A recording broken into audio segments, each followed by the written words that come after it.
Hello world, my name is Lydia, I'm an artist. Here is my latest artwork.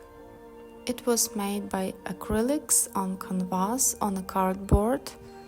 It's a hard, strong cardboard, no worries. Painting is covered by varnish. The details, I love them. Here you can see the sign, Lydic Art, my pseudonym. The back of the artwork.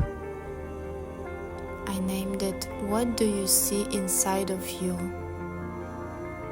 This compact painting is incredibly convenient for displaying on a desk or wherever you like it to be.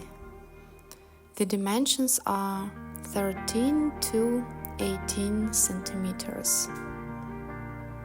It was created with inspiration. This eye is a symbol of the observer, the witness, and a symbol of inner sun and inner life. The painting also looks like a sunset for me. If you want, I can send it to you. Feel free to ask for details. And have an inspired day. See you. Bye.